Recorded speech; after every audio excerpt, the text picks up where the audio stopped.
Efendim merhaba. Evet, bugün çarşamba. Her çarşamba olduğu gibi detay programında Diyalog Medya Grubu Genel Yayın Yönetmeni Sayın Reşat Akar'la birlikteyiz. Tabii ülke gündeminde öne çıkan konuları konuşacağız her zaman olduğu gibi. Özellikle Kıbrıs müzakere sürecinde gelinen aşama yine çok önemli konuk vardı adada. Fransız Dışişleri Bakanı hem Rum lider Anastasiadis ile hem de Sayın Akıncı ile görüştü. Avrupa Birliği'nin en önemli ülkelerinden biri. Tabii bu arada Yunanistan'dan yine Rum kesiminden belirli çıkışlar var. Sayın Akıncı'nın müzakere dönüşlerinde son günlerde, son dönemde yaptığı açıklamalar biraz daha farklı olduğunu görebiliyoruz. Anlaşmazlıklar noktasındaki hani zaman zaman isyankar bir üslupla açıklamalar yaptığını görebiliyoruz. O yüzden tam da toprak müzakereleri öncesinde geldiğimiz aşama çok önemli tabii. Bunun yanı sıra iç konularımız var konuşmamız gereken. Dün yine bu hafta Halk Meclisi'nde biz Tatlısu'daydık. Birçok konu konuşuldu ve birçok konunun aslında Kıbrıs müzakere sürecine de yansımalarını değerlendirme şansımız oldu. O programı izleyenler ve tekrarını izleyebilme şansı var. Onu da izleyecek olanlar için de şimdiden söyleyelim. O yüzden bugün detaylı bir şekilde programımızı değerlendireceğiz, konuşacağız bu konuları. Hoş geldiniz Sayın Reşat Akar. Hoş bulduk sevgili Ertuğrul. Evet, her hafta Kıbrıs sorununa değinmesek olmaz. Çünkü her hafta bir şeyler oluyor, yeni açıklamalar ortaya çıkıyor. Fransız bakanın verdiği mesajlar var ki bu garantiler konusunda artık galiba baskılar her türlü yoğunlaşmaya başladı. Buyurun o konuyla başlayalım. Evet, tüm izleyenlerimize sevgi saygılarımızı göndererek başlayalım. Kıbrıs konusu tabii artık eğer bu defada çözülecekse finişe doğru gidiyor, sona doğru gidiyor. Yani bu aylar Sayın Akıncı'nın üzerine basa basa son zamanlarda söylediği gibi gerçekten kritik aylar. Yani Kıbrıs sorunuyla ilgili en kritik aylarda olduğumuz yönündeki açıklamaların doğru olduğunu görüyoruz. Yani bu artık bu kez taraflar çok daha keskin ifadelerle ya olacak ya olacak gibisinden mesajlar veriyorlar.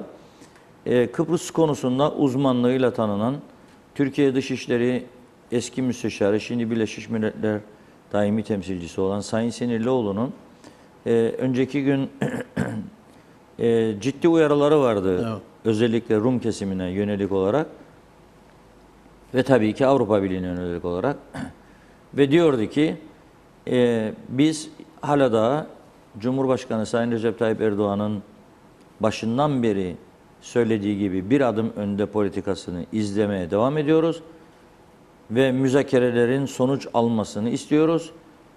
Bu müzakerelerin 2016 yılı sonuna kadar da sonuç alabileceğine inanıyoruz.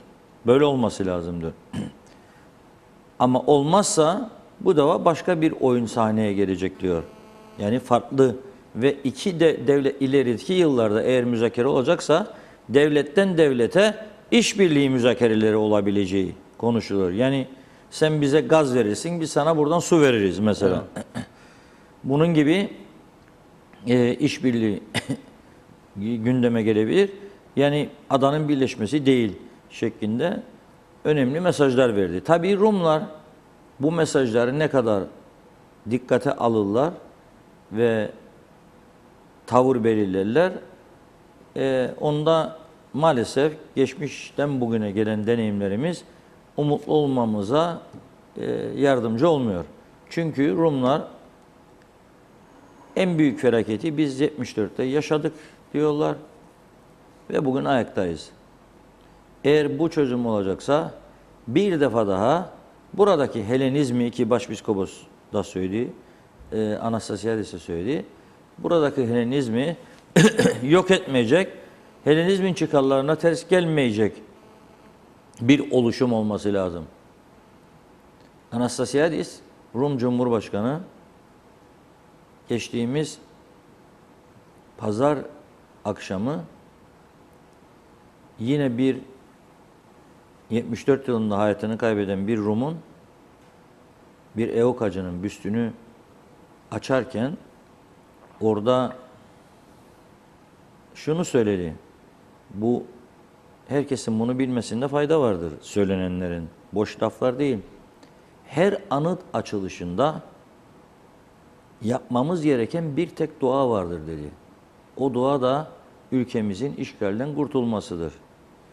Birbirimize saldırmayalım, iç çekişmeleri bırakalım. Şu ana kadar müzakerelerde geldiğimiz nokta Helenizmin 1960 Cumhuriyeti Anayasası'ndaki kazançlarından daha önemlidir dedi. Burada kendi kendini aslında ele vermiş oldu. Yani Kıbrıs Türk tarafı ve sürekli hedef aldıkları Türkiye size birçok konuda bugüne kadar verilmeyen tavizleri de vermiş oldu müzakere masasından. Şimdi sen diyorsun ki 4 özgürlüğü kabul ettik. Ki bu 4 özgürlüğün kabul edilmesi, yani burada bir Kıbrıs Türk tarafının AB birinci hukuku olacak şekilde istediği kısıtlamaları talep etme hakkı vardı aslında. Neden? Eğer iki bölgeli, iki toplumlu federasyon olacaksa, öte taraftan da ben serbest dolaşım, serbest yerleşim, serbest mülkiyet, serbest ticaret teklifini kabul ediyorsam ve olduğu gibi AB muktesebatını, o zaman benim iki bölgeliliğim ileride nerede kalacak? Ben söylüyorum, yaşarsak, bu çözüm olursa, yaşarsak göreceğiz, yaşamazsak yaşayanlar görecek. İki bölgelilik diye bir şey 5-10 yıl içerisinde kalmayacak. Çünkü isteyen istediği yere gidip konut alabilecek, oturabilecek. Sadece oy kullanmada yerel seçimlerde %20 sınırlama var. Bunun dışında hiçbir Rum'un Girne'ye gelip yerleşmesini engelleyemeyeceğiz biz. Evet. Avrupa muktesebatına uygun değildir. Siz bunu anlaşmalarda kabul ettiniz. 4 temel özgürlüğü, Anastasiadis her fırsatta bu 4 temel özgürlüğün ne kadar kabul edilmesinin ne kadar önemli olduğunu söylüyor. Bırak sen diyor Turkosları desinler 2 ayrı bölge, 2 ayrı devlet. Ama öyle olmayacak. Nüfus olarak 803 bin ben kabul ettirdim. 220 bin onlardır. Dolayısıyla ben nüfus olarak çoğunluktayım. Lemos'unda da çoğunlukta olacağım. Girne'de de çoğunlukta olacağım. Tabii oy verme noktasında olmayacak ama. Oy verme olmayacak ama mülkiyeti engelleyemezse. O zaman iki bölgelik nerede kalacak?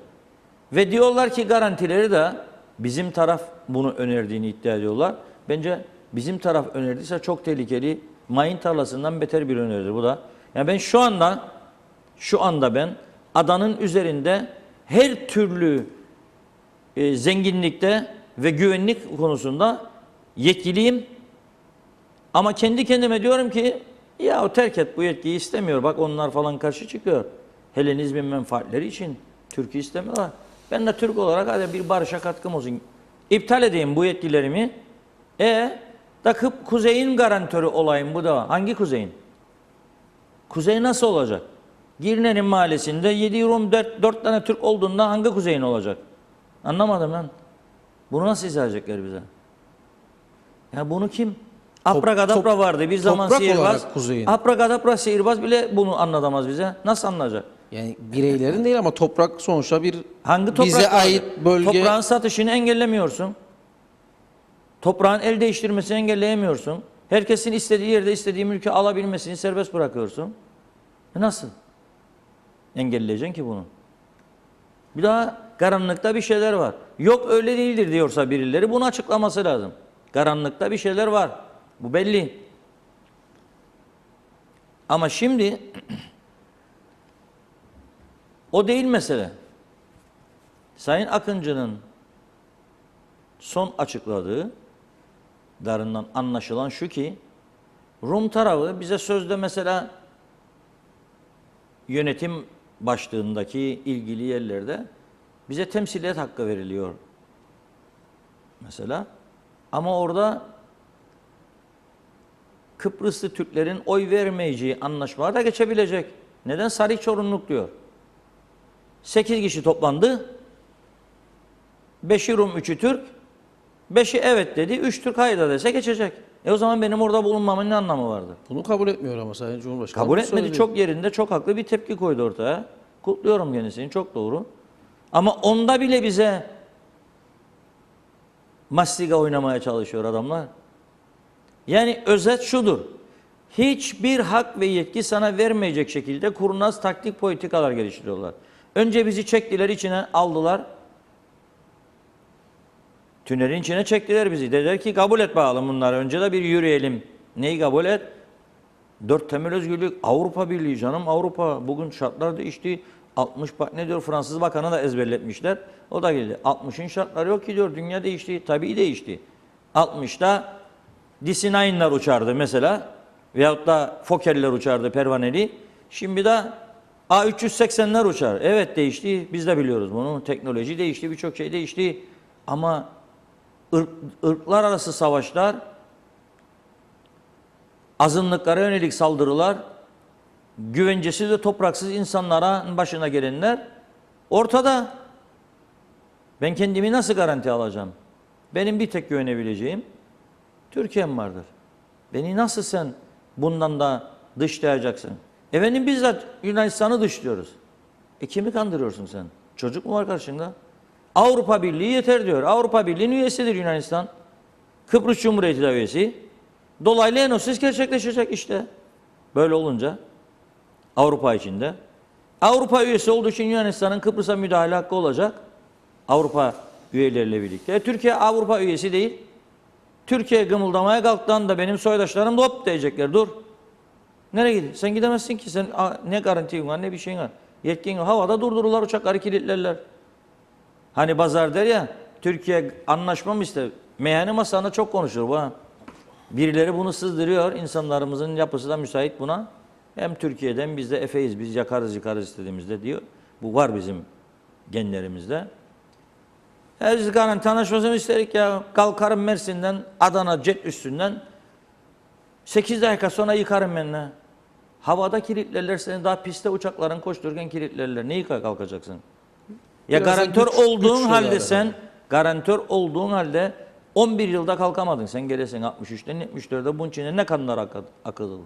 Kim gördü bunu? Yok muydu uluslararası barış gücü burada? Ne yaptılar? Ve 74'ten sonra uluslararası barış gücü 63-74'te görev alanlar, bunlar devletin görevidir. Devlet gerçekleri arşivlemek ve herkesin de önüne koymak, başta kendi toplumuna ve milletine öğretmek zorundadır. Devletin görevidir bu. Nedir devletin görevi? 74 öncesinden burada görev yapan barış gücü yetkilileri vardır. Emekli çıkmış, artık yaşlanmış.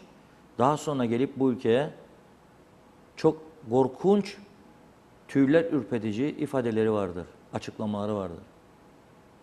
Nasıl müdahale edemediklerini, nasıl işleri yanarak seyrettiklerini, ne pozisyonda olduklarını ve Kıbrıs Türklerine yapıldıklarını anlatanlar vardır.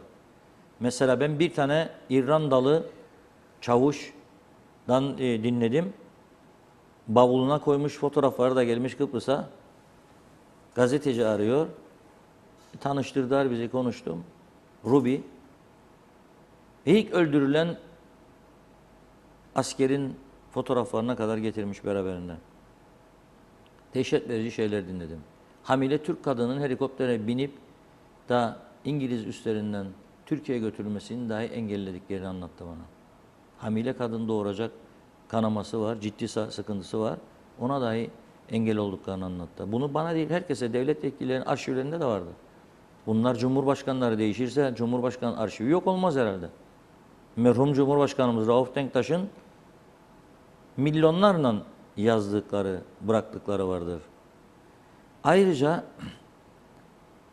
2004'te 2003 sınır kapılarının açılmasından sonra yine eski EOKA liderlerinin bir kısmı ve bazı emekli polis müdürlerinin bir tanesi kanser tedavisi görürken artık hayatının son günlerini yaşıyor ve bir Rum gazetesinde açıklıyor yapılanları 63-74 arasında. Mesela diyor ki Marco Dragon heykeline Evok Hacı'nın bombayı diyor gittik biz koyduk attık Türklerin üstüne diyor. Bir saldırı gerekçesi olsun diye. Bu itiraflar nerededir arkadaş? Devletsek, devleti yönetiyorsak bu itiraflar nerededir? Neden köprülerin altına koyuluyor da hiç gerçekler konuşulmuyor?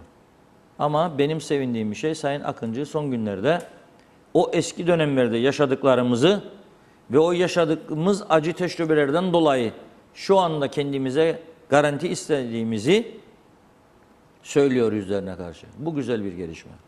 Ve bunu daha güçlü bir şekilde söylemesi lazım. Hem Rumlara hem bu 60'ın şartları değişti diyen Ayrault gibi, Fransa Dışişleri Bakanı gibi Kıbrıs'a gelip giden ve bize akıl hocalığı yapanlara bütün bu gerçekleri söylememiz, anlatmamız, belge vermemiz gerekiyor. Ama bu noktada toplumun da paramparça olduğunu görüyoruz.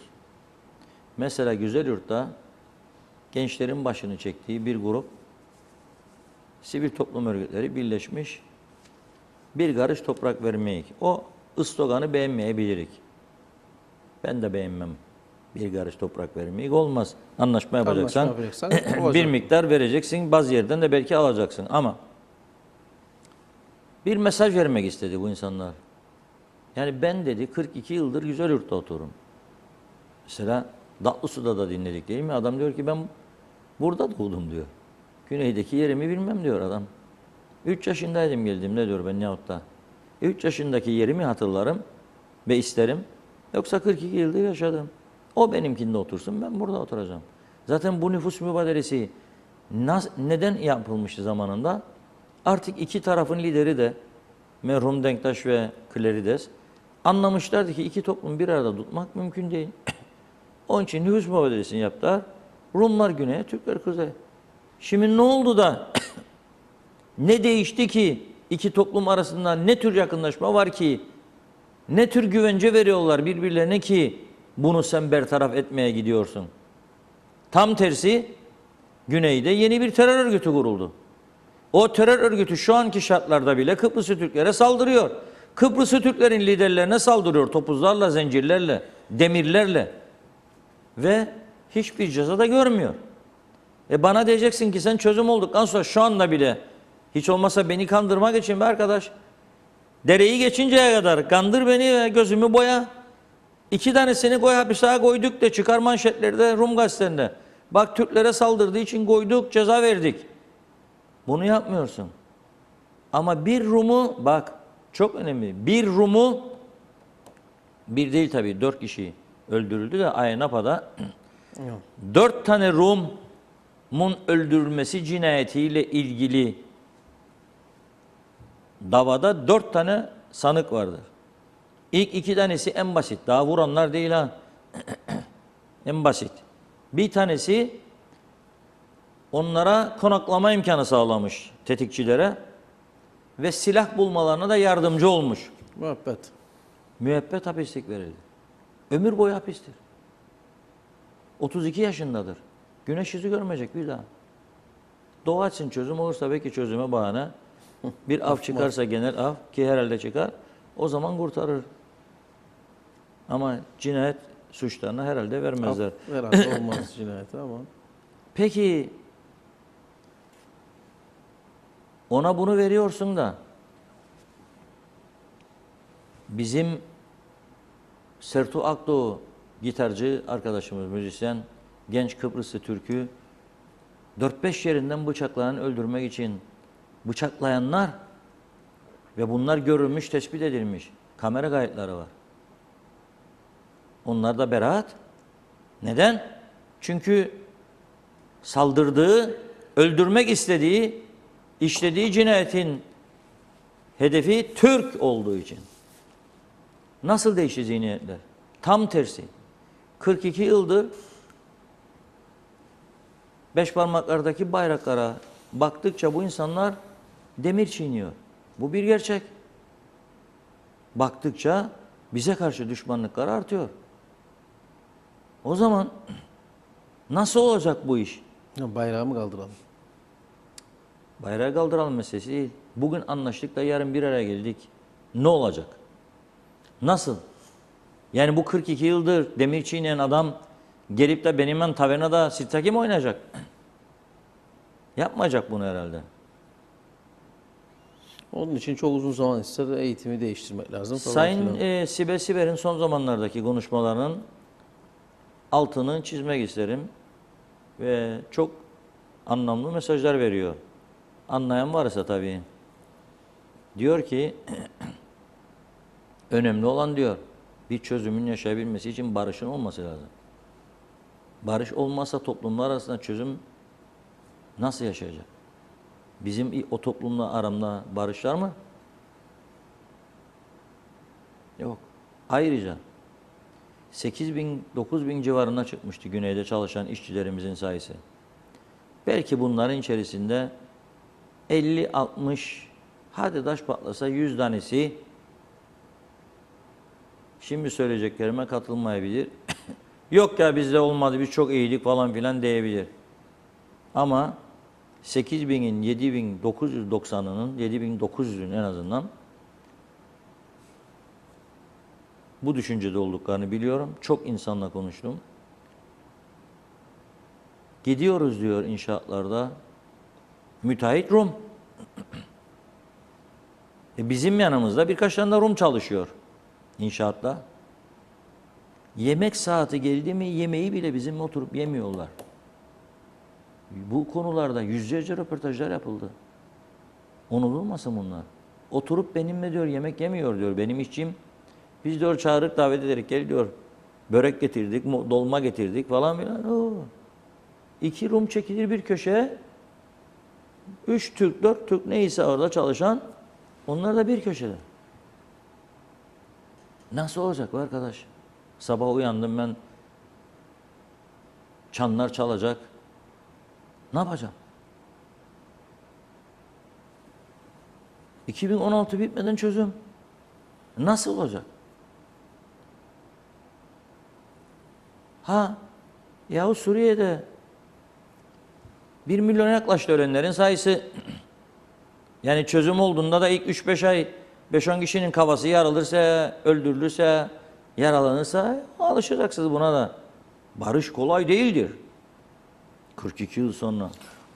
Ama bu tarz yani Düşüncesi. çözümü tehlikeye sokacak, ırka yönelik saldırılara ekstra bir yani belli bir süre belki de en azından eğer bir çözüm olacaksa bunların da olması gerekir herhalde. Eğer gerçekten korumaysa amaç, bu çözümün sürdürülebilmesiyse gerçekten amaç, bunun da olması gerekir. Yani bir insana sırf Türktür ya da sırf Rum'dur diye saldıracaksa birileri bunun cezasının en az o şey kadar olması gerekir herhalde. Kim kararını verecek bunun?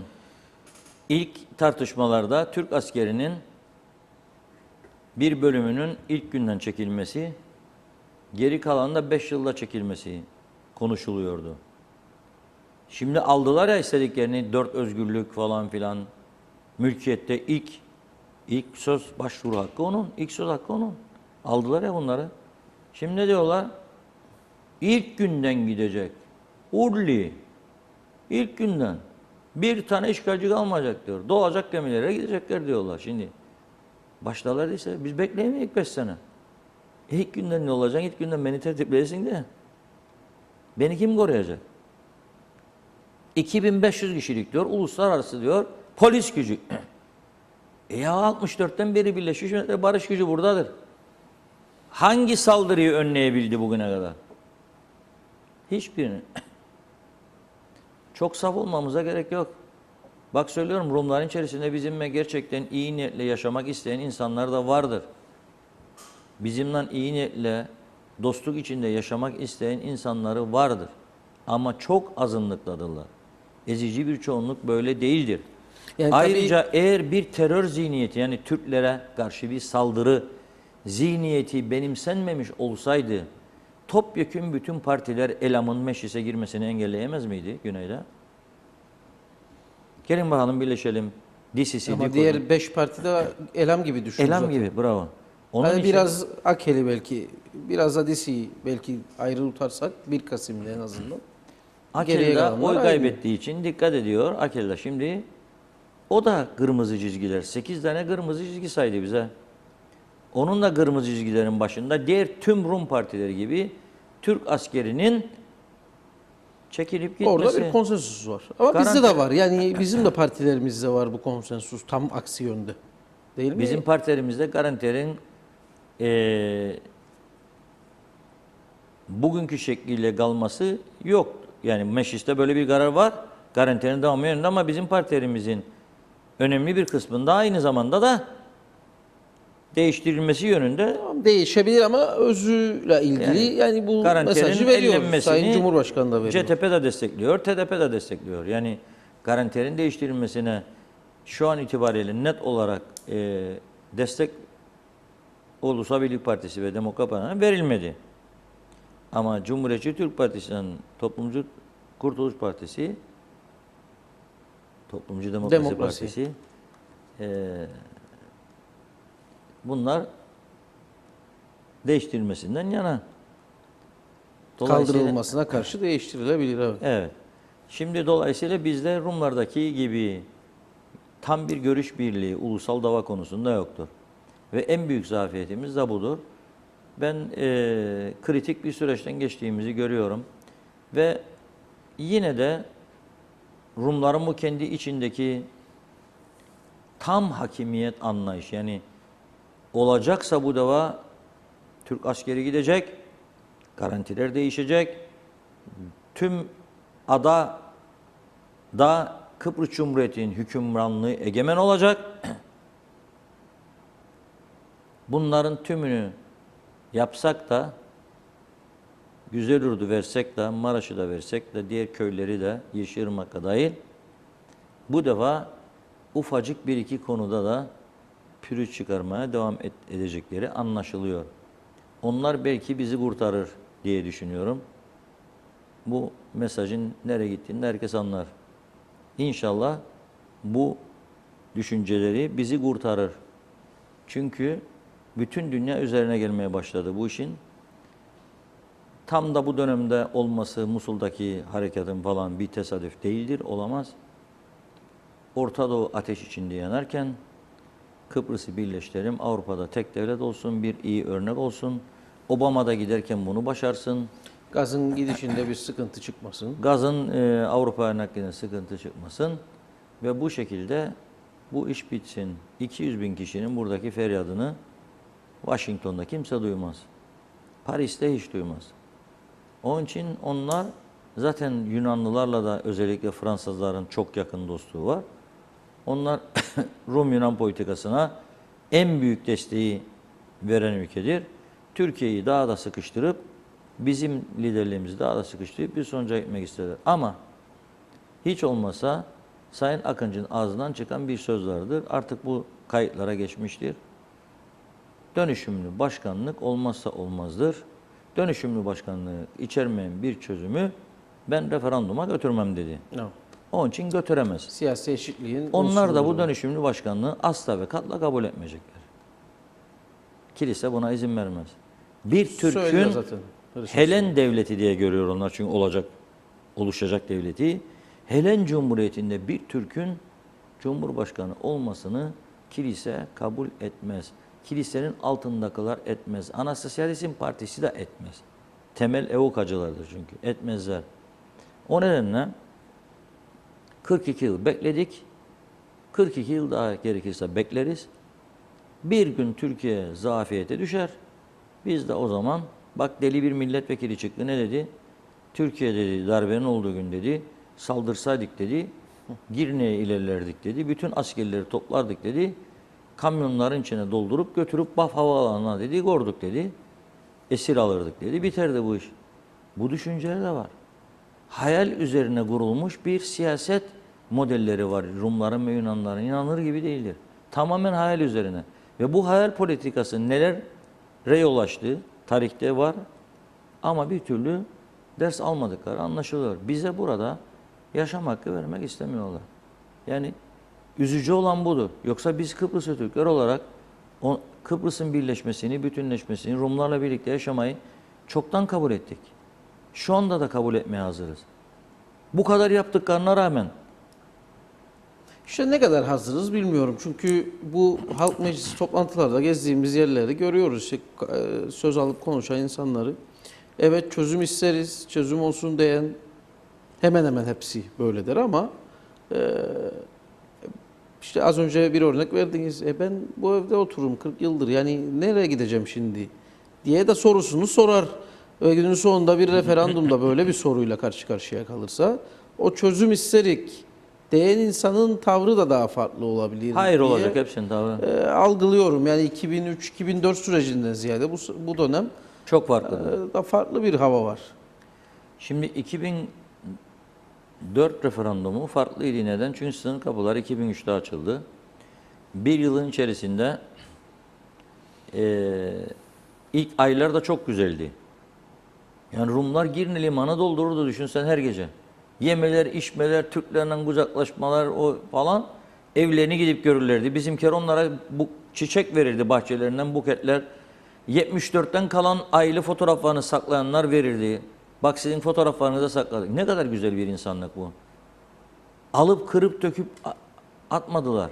74'te buldukları duvarlardaki Rumların fotoğraflarını sakladılar ve gün geldi getirdi. Dedi al dedi senindir fotoğraf. Ne güzel bir insanlık örneği. Ama ondan sonra o sihirli değnek birisi ta Atina'dan ulaşır buraya gelir. Birisi de papazın sarayından ulaşır. O değnekler değince üstlerine bunların gerilerler. Gerilediler. Bizim toplumda o ilk günlerdeki heyecan gördü bunu. Kaynaşma güzel. Kapılar aç, onlar gelip yiyip içiyor. Biz gidip yiyip içiyoruz. Bütün Rum lokantalarında Türkler, Türk lokantalarında Rumlar. Bir baktık ondan sonra bu alem sürmedi. Bizim Kıbrıslı Türkler gördü ki ondan sonra bize bakışları çok kötü. Herkes evini ister. Biz Baf'taki, Lemos'undaki, Larnaka'daki evleri unuttuk. Halkın çoğunluğu görüyoruz, gitmek istemez. Belki de oradaki evi daha değerlidir şu anda ama gitmek istemez. Haklı. Ne yapacağım ben diyor. Beni Baf'a götürdün sen. Baf üstelik EOKA'nın baş kalesi. Ne yapacağım ben? 1000 tane Rum'un arasında 15 tane 20 tane Kıbrıs Türk ne yapacak? Ne iş yapacak orada? Kahveci var zaten kahveci. Berber var zaten. Rumların da buraya gelmeyeceğine yönelik bir inanış var. Yok. Asla. Yani düzenini kurdu şimdi Limasol'da kalkacak. Ama gelsin. ne dedi bak ezici çoğunluk? Belki yaşamam dedi ama Malımı alırım. malımı isterim kiralarım belki dedi. Belki yazlık yaparım giderim otururum dedi. Ama malımı alırım diyor. Türkiye mal satmazlar. Zaten sattırmazlar. Zaten sattırmazlar. Vallahi bu taşınmaz mal komisyonunda işlerdi süreç ama bitti. Ödemeyince 650 bitti. kişi ödedi galiba. Neden? Çünkü umudunu kesince insan. O süreçte ne zaman hızlandı unutmayalım. Rumların ne zamanki ekonomik krizi oldu. Ne zamanki paraları tıraşlandı bankalarda. O zaman onlar ne dedi? Hadi be dedi kendi yönetimine. Mahvettiniz hem bizi. parayı alın hem Çözüm de yok. Ben ne yapayım? Alayım parayı ve kaçayım. en Ne azından diyorlar? rahat edeyim geriye Yurt dışına kalanında. göçler çok arttı Rumlarda şimdi şu anda. Son 4 yıldır bu ekonomik krizden bu yana göç çok arttı. Devamlı göç ediyor Rum gençleri. İş yok. O zaman bize geldiğinde tarihi bir fırsat geldi elimize. Bunu buradaki hükümetlerin oturup Türkiye ile anlaşıp bu tazmin komisyonunu çok hızlı çalıştırmaları ve paralarını insanlara verip buradaki toprağı Türkleştirmeleri ve yasal olarak Türk'ün toprağına getirmeleri lazım. O zaman Kıbrıs'ta bu iki bölgelilik hiç bozulmazdı. Hiç bugünkü toprak pazarlığı falan gibi tartışmalara gerek kalmazdı. Otomatikman çözülürdü bu iş. Ne kalırdı? Ortak bir devlette bütünleşme. Ama toprakta almayacaksa Rum'la seninle paylaşsın. Parasını devlet. aldı. Hayır yani çözüm anlamında ne paylaşacak ki? Zaten Şimdi topraktır toprağı alacak. almadığı için, parasını almadığı için tabii ki toprağını istiyor. Ama büyük bir kısmı satsaydı ve parasını alsaydı o zaman Rum devletinin yapacağı hiçbir şey oldu karşımızda. Sadece bizimle oturup federal devleti nasıl yöneteceğimizi konuşacaktı eğer çözüm isterseydi. Albenisi olmazdı yani. Tabii, Çözümü o- neden istesin o zaman? Durduk olmazsa yere o zaman bu erki şey- neden paylaşsın? O zaman Türkmen? da Avrupa Birliği oturup karar verecekti ki Kıbrıs'ın sadece güneyi değil, kuzeyini de bu Irak'ı yönetimi de siyasi ilişkiyi başlatması lazım, ekonomik ve siyasi ilişkiyi. Zaten AB Komisyonu Başkanı'nın 2 hafta önce yaptığı açıklamaya da saldırdılar ki AB Komisyonu Başkanı Canker'in gene biraz geriye gidelim. Lüksemburg Başbakanı olduğu dönemde Kıbrıs Rum kesimiyle ve Yunanistan'la mükemmel ilişkileri vardı. Yunanistan iflasa gittikten sonra en büyük desteği bu AB Komisyonu Başkanı olunca onun sayesinde alabildi. Korkunç bir Yunan dostluğu vardır Canker'de. Ve başkan seçilmezden önce Rumlara söylediği Kıbrıs'ı benim başkanlığım döneminde çözmek için elimden geleni yapacağım dedi kendilerine. Merak etmeyin. İşgali sonlandırmak için. Çok çabaladı. Ama o bile şimdi başladı görsün. Ne ya o? Yani onu aldın, bunu aldın, bunu aldın. Garantili değişme noktasında sözü aldık. Daha nedir istediğin? Eğer dedi bu sene sonuna kadar çözülmezse bu iş dedi. Kıbrıs o zaman dedi biter bu iş.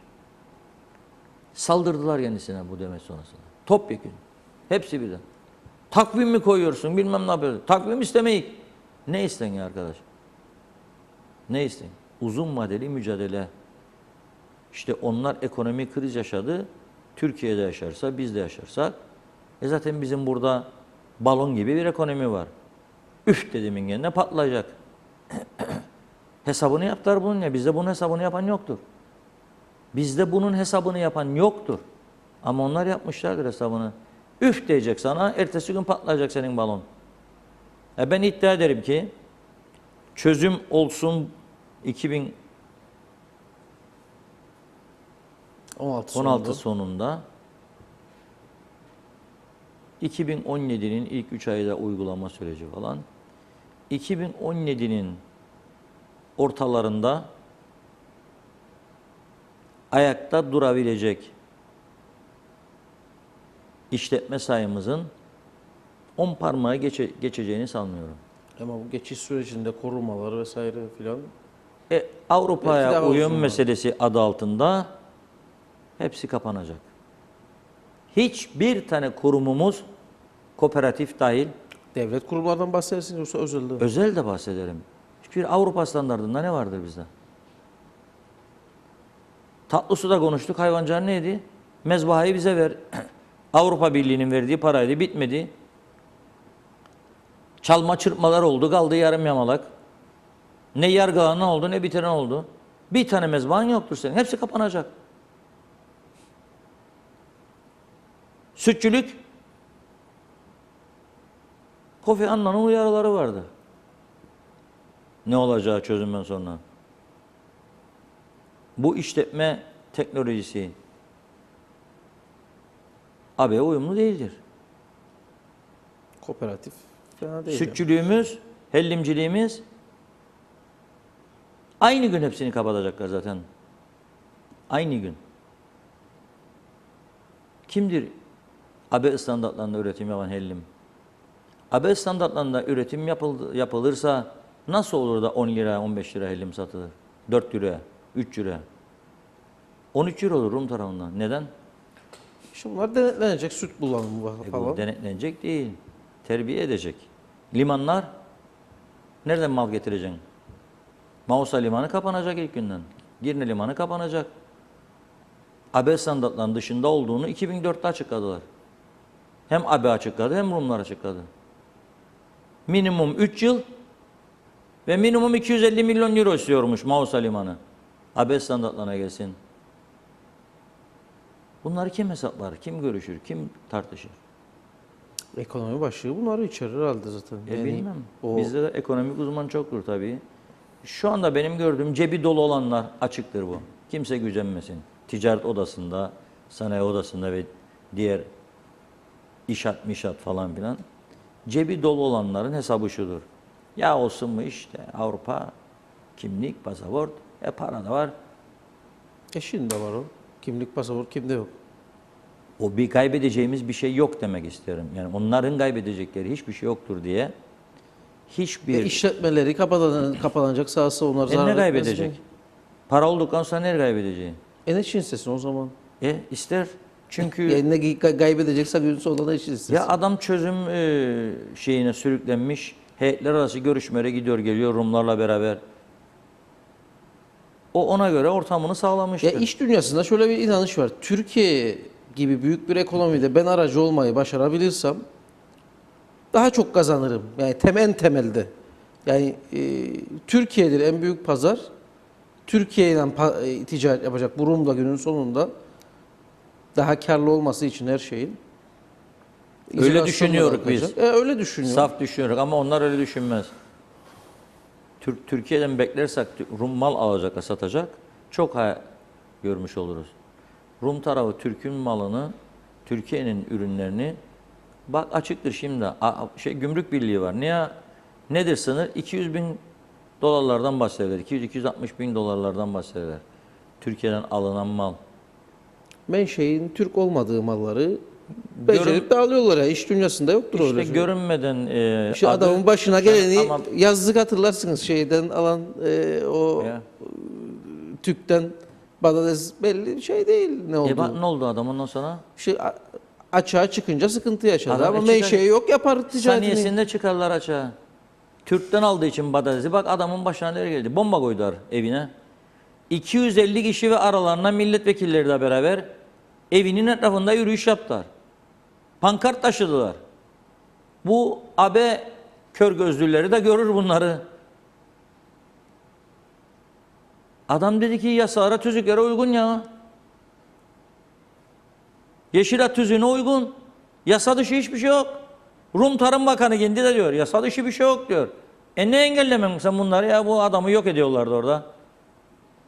Anastasiades. O dinamit nedir biliyor musun? oraya. İşte devamlı söylediğim budur. Devamlı söylediğim bu. Bize de ki beraber yaşa ya karış ya. Karış tabii ya. 100 tane içinde 3 kişi yaşadığın zaman 5 kişi da seni zaten oradan uçurmak isterse bir tane dinamit patladır gece. Sen ertesi günün bohçaları toplan. Eyvallah. Çoluk çocuğun canını kurtarmak için. O nedenle bu işin şakası yoktur. Bak tekrar ediyorum. Karşımızda iyi niyetli bir toplum yok. Bizimle eşit şartlarda yaşamak isteyen, bize hak tanıyan bir toplum yok, bir anlayış yok. Yüzümüze baka baka yalan söylüyorlar. Tamamen Ehlenizmin egemenliği altında bir ada istiyorlar.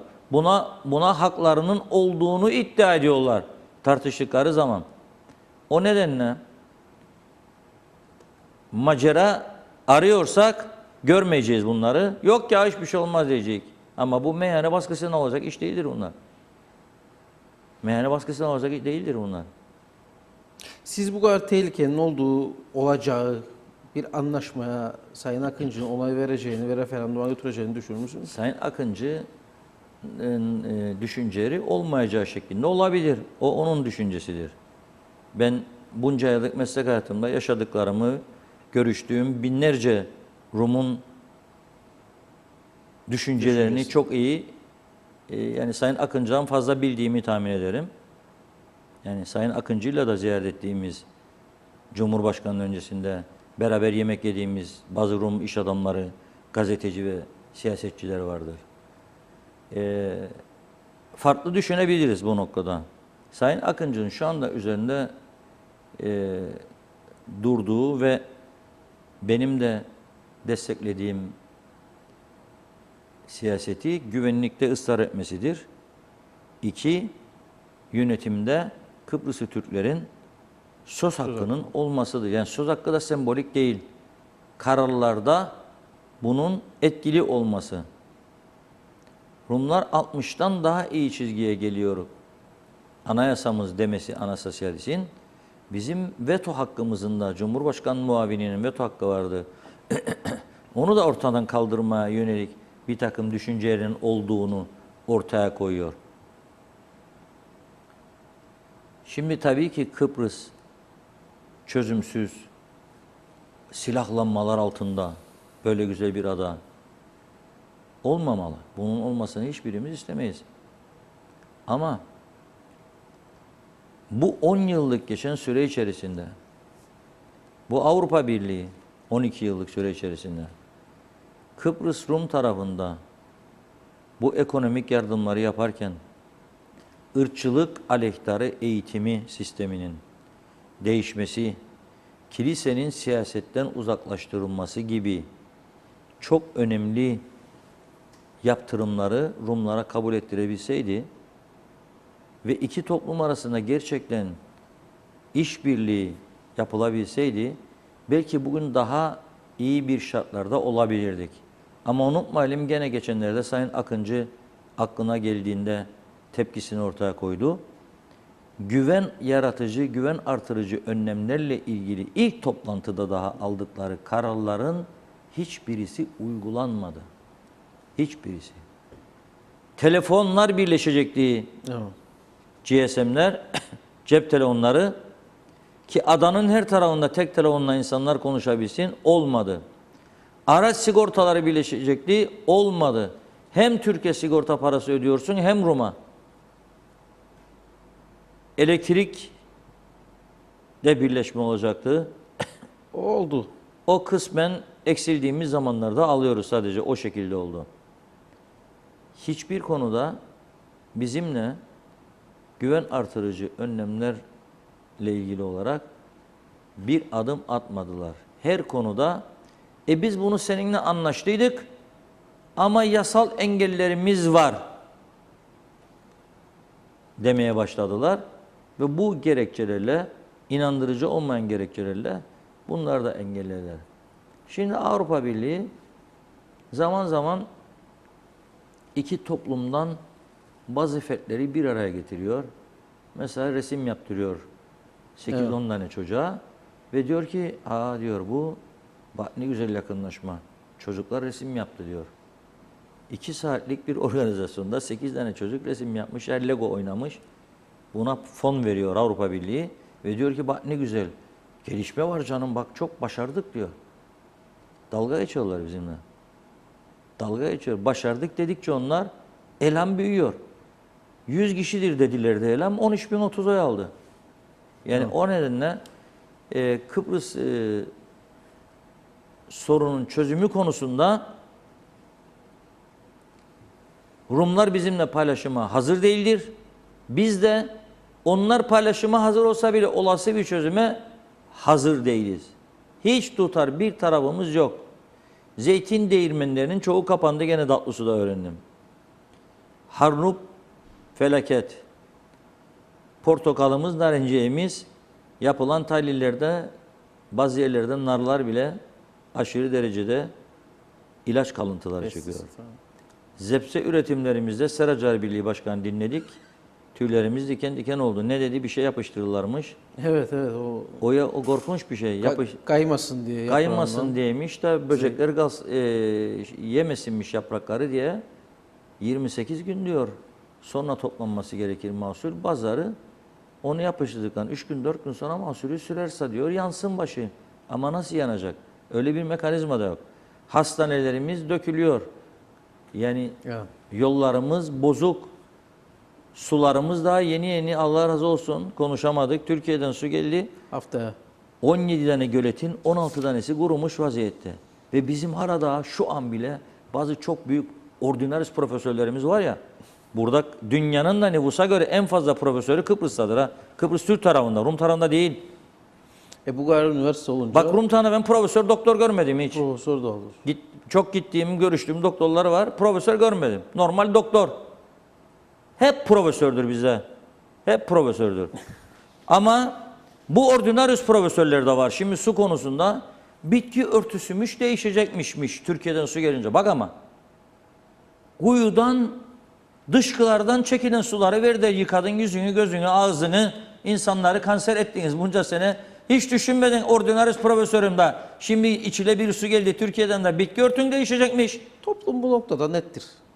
Toplum net tabii. Toplum gördü çünkü bu ordinarius profesörler içi boş konuşuyor. Tek derdi sadece üreticiye bu fiyattan vermeyin. Bunda hükümetin görevidir. Ne olacaydı gelmeseydi? Bütün barajlarda su yok. Ne olacaktı şimdi? Bunu söylesinler bana. Bu su akmasaydı bugün ne olacaktı bu toplumun hali? Kırak kırak ederik derler diye. İşte kırak kırak edecektik. Evet. Tamam. Haftaya da gene devam edelim bunları konuşmaya o zaman. Teşekkür ederim bugün için. Çok sağ Tekrar olun. görüşmek üzere diyelim. Efendim hemen noktalıyoruz programı. Sayın Reşat Akar'la birlikte bir çarşamba günü daha detayda noktalamış olduk. Tekrar görüşmek üzere. Herkese iyi günler.